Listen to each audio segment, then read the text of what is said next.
One clarification that Jeff brought up, because we had talked about this yesterday, and that was about intentions. When I said that actions that you're judged by your intentions, that means an intention related to an action. In other words, what merely occurs to the heart. If it's evil, you're not taken into account for it. But if it's good, you're given a reward for it.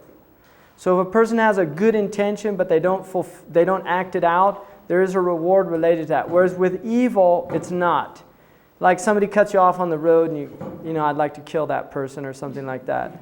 As long as you don't go and do it, you're not taken into account for that. And unfortunately, people have recently started doing stuff like that. But now, just to relate to the qadar, this is probably one of the most misunderstood concepts in the Islamic tradition. I think a lot of Muslims even misunderstand it. But let me relate it to two very important concepts in the Qur'an. Generally, khayr is understood to be good, and shar is understood to be evil. But from the Islamic cosmological view, this is related to abundance, and this is related to want. And the actual moral component in these concepts is played down in a way that it wouldn't be in Christianity. So let me give you an example. I think for a lot of people, they have a hard time with the idea of a God who could create evil. And this is a classic philosophical problem in the West. If God is all good and He's all powerful, then there shouldn't be evil. Because if He was all good, He wouldn't want evil. And if He was all powerful, He could do something about it. And this is a common philosophical problem. They call it the problem of evil.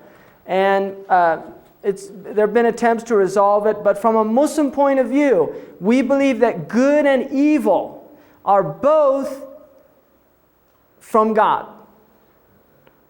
But before we say, what, you mean God is evil, let's look a little deeper at what this means in terms of its philosophical implications. The word shar is related to, for instance, poverty. Poverty in the Arab tradition is shar. Why? Because it's a want. There's no moral judgment there in a poor person. You're not saying a poor person's evil. You're just saying poverty is shar. It's a want. There's a lack of something. When we talk about good and evil, from a Muslim perspective, good means that there is a divine presence. Shar means there's an absence of the divine. When you look at this in terms of a moral action, if a person saves somebody drowning, that would be called khayr.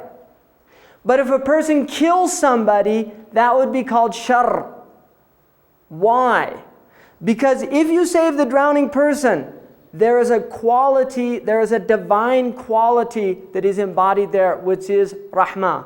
But if you kill a person unjustly, there is the absence of the divine quality, which is justice. You have been unjust. And the Qur'an says that God is not unjust. So in the absence of good, we have evil. And this is how the Muslims view it. They literally view evil as an absence of good. So to the degree that the divine qualities are not present in the world, we have evil. And to the degree that the divine qualities are present in the world, the immanence is present there, we have good. And this is why there is a hadith that says, the Prophet ﷺ said, Allahumma al-khayru bayna yadayk. Oh Allah, good is in your presence. وَالشَّرُّ لَا يَعُودُ إِلَيْكَ. And evil never returns to you. So while we believe that God has created a world of opposites, abundance, want, good, evil, we do not believe that evil goes back to God. Because evil is the absence of the divine. In other words, the divine is absent from the act. Now the other problem, when we look in terms of khayr and shar, is the Qur'an says, عَسَىٰ أَن تَكْرَهُ شَيْئًا وَهُوَ خَيْرٌ لَكُمْ.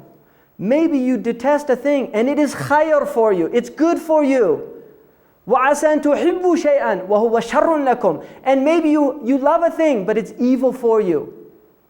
And then it says, وَاللَّهُ يَعْلَمُ وَأَنْتُمْ لَا تَعْلَمُونَ. And God knows and you do not know. So there is an idea here in this concept of good and evil that we are in a relative situation. We do not have all of the information here. That one person's evil is another person's good. One person's evil is another person's good. And this happens all over. You can see this. Somebody loses a job, another person gets the job. So for one person it was shar, for another person it was good. And this is the nature of the world. Now if you look in terms of the giver of life and the taker of life, if there was no taking of life, then there couldn't be a continuation of life. This is the nature. We generally relate the taking of life to shar. It's a want, it's a lack of. But in relation to the next world, there is a khayr, right? Because death in this world means life in the next world. So this is related to, we are not putting moral components here. We are not judging things for ourselves.